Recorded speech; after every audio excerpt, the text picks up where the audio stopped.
Woodrow for President by Peter Barnes. When Woodrow G. Washington was just a baby, his mother and father said someday, just maybe, he'll grow up to be, with great celebration, the president of the entire mouse nation. His parents made sure that he grew tall and strong, that he valued hard work, that he knew right from wrong, that he ate all his spinach and he ate all his peas, that he ate all his mouse macaroni and cheese. He worked hard in school, and all students note at 18 years old, he registered to vote. He graduated college, the first in his class, Mousa cum laude, and a medal of brass. Then Woodrow, All-American Mouse of renown, went back to Missouri, back to his hometown, to open a shop, marry Bess, his good wife. They started a family and a wonderful life. But here's where his story is just getting started. For Woodrow, they say, was extremely big-hearted. He'd close up his store at the end of each day, go home where he and the children would play, help Bess with the supper, then like a good dad, help the kids finish all of the homework they had.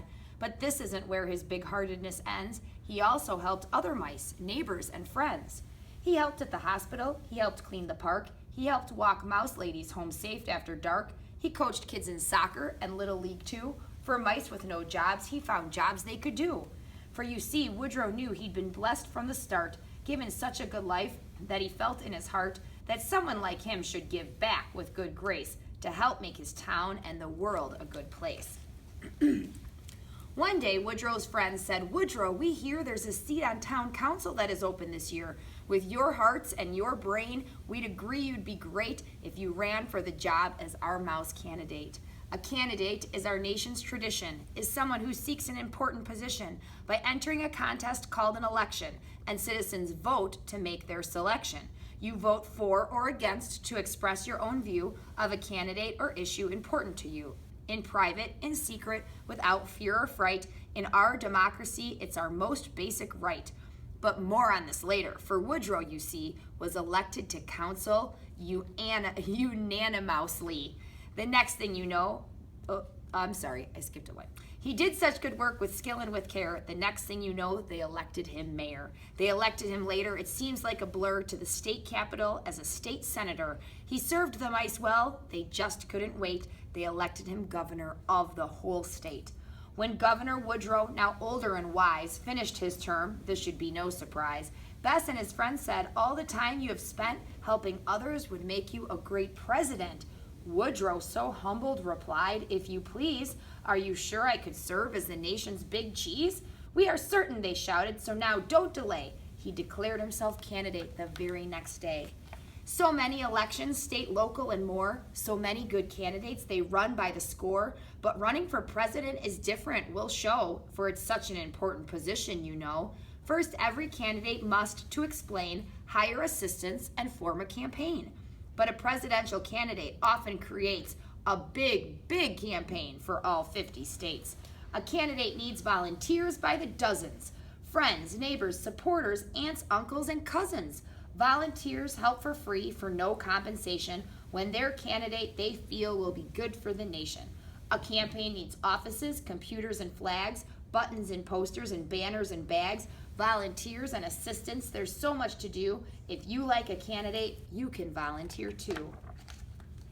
A political party is part of campaigning, a phrase we agree that needs some explaining. We don't mean a party with candles or cake or presents for birthdays. Don't make that mistake. A political party and its politicians is one group of citizens with common positions. They all work together on ideas they share about how our nation should work and prepare. For instance, one party's ideas may include helping farmers to increase production of food. There might be a party that favors a rule that doubles the number of classes at school. There may be a party that might find it dandy if neighborhood stores would stop selling candy. So many positions and so many views, so many good parties to study or choose. Political parties have existed, you see, from the start of America's long history. Democrat, Republican, Libertarian, Green, Reform, and Progressive are a few we have seen. Someday when you're older, you may well decide to join a political party with pride. To which party does our friend Woodrow belong? The Bull Mouse, of course, so upright and strong. Not so fast, Mr. Woodrow, for you're not alone. Other mice in your party have let it be known. Each says he or she could be president too. So what happens next? What's a party to do? In this case, when 2 mice or 4 mice or 8 each believes he or she is the best candidate, a party needs some way to make a selection. One way is to hold a primary election. Party members decide for themselves in each state if they want to establish a primary date.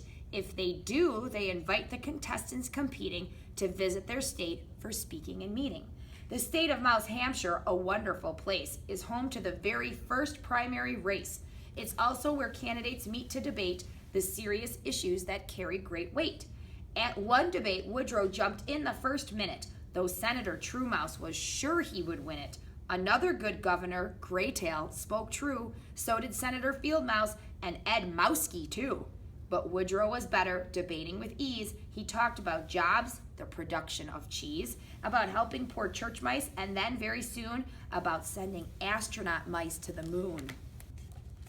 Woodrow won in Mouse Hampshire, the start of his quest, then won other primaries, north, south, east, and west, by working long hours and traveling for weeks, for debates, shaking paws, kissing mouse babies' cheeks. The victories showed clearly, reporters agreed, Governor Woodrow had taken the lead to be, for his party, its great nominee for the land's highest office, the presidency.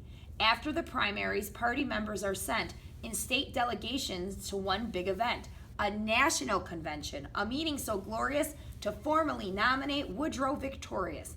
The delegates travel by train and by car. They travel in airplanes and buses so far. Party delegates come with a duty, it's noted, representing all members and how they have voted. The convention begins. Every delegate waits for the famous historic roll call of the states. The delegates whoop and they jump and they cheer with each state's decree one by one that they hear. The great state of Missouri, its delegates shout, casts its vote for the mouse that without any doubt will be our next president. We know he can't fail. Its favorite son, Woodrow G. Washington. And on down the list, every state makes its choice until all the delegates can say with one voice, to mice everywhere, a great declaration. Woodrow has won the bull mouse nomination. Woodrow, Woodrow, they chant and they call. To the top of the roof, to the top of the hall, he steps to the podium, the new nominee, to announce, my dear friends, I accept gratefully. The nominee now has a very big task. He must decide quickly which mouse he will ask to be his vice president, number 2 on the slate, the very best partner, the best running mate. Woodrow, his assistants, and primary leaders agreed one mouse from the primaries could surely succeed. As Woodrow's vice president, clearly all knew it. Senator Felicity Field Mouse could do it. The convention went wild, and by acclamation, every mouse on the floor, every state delegation voted that choice. They knew how to pick it. Senator Field Mouse was now on the ticket. A president is elected, we hope you remember, every 4 years in the month of November. In general elections, with primaries completed, campaigning begins once again. It's repeated. So off for more picnics the candidates go. More speeches and meetings in rain, sleet, or snow. On the campaign trail is no time to shirk, for being a candidate is very hard work. That's because Woodrow, despite his great fame, was not the only big mouse in the game. The Country Mouse Party had held its convention, and its nominee was now in contention. Senator Rufus C. Tuft Mouse, retired, was widely respected and widely admired. One of his bills, it passed Congress with ease, created the U.S. Department of Cheese. Tuft Mouse and his campaign hit the trail, battling Woodrow toe-to-toe, tail-to-tail. To help voters choose the best candidate, they agreed to a nationwide TV debate. The voters tuned in to listen and learn, each mouse debating the issues in turn, discussing their plans and their hopes and their fears. The viewers, reporters, the rest were all ears. When it was over, the cheers and applause filled the room as the candidates met and shook paws. America's voters, Woodrow thought, hold my fate, so all I can do now is sit back and wait. Election day came, and most mice with delight exercised their basic constitutional right to go to the polls to each cast one vote. Our democracy working, historians note. Voters cast votes different ways we have seen. Some mark paper ballots, some vote by machine. Whatever the method, every vote counts. when election officials add up the amounts. After they voted back home in Missouri, Woodrow and Bess, with the kids in a hurry, rushed to a downtown hotel to await as voting results were announced for each state. The polls closed, hours passed, and then suddenly Senator Tuftmouse appeared on TV. The voters have spoken, Tuftmouse conceded. The vote total showed he had been defeated. Woodrow has won, Rufus said with respect. Let's all now support him, our president-elect. In a ballroom downstairs, Woodrow walked into cheers from friends and supporters and great volunteers. Dear friends, I am honored, Woodrow began. You've elected me president of this great land. A difficult job. I'll be put to the test, but I promise to work hard and give you my best. On January 20th, Inauguration Day, Woodrow stood before all to swear and to say he'd uphold and protect our great Constitution and each citizen's rights with firm resolution. Once sworn in, he began his inaugural address, a speech to the nation, a way to express his plans and his dreams for all mice to share, and then he declared to mice everywhere, "Ask not what your nation can do for you," he said. "Ask what you can do for your nation instead, and for your community and neighbors so close, for your friends and your family. That's what matters most. Vote, get involved, volunteer. That's what's right. Be a good citizen. Be your own point of light." The crowd cheered, "Hooray for this wonderful mouse," and he walked down the street to the famous White House, where Woodrow and Bess and their girls and their boys arrived with their suitcases, boxes, and toys to begin Woodrow's term, his administration, the hope of all mice, the hope of a nation.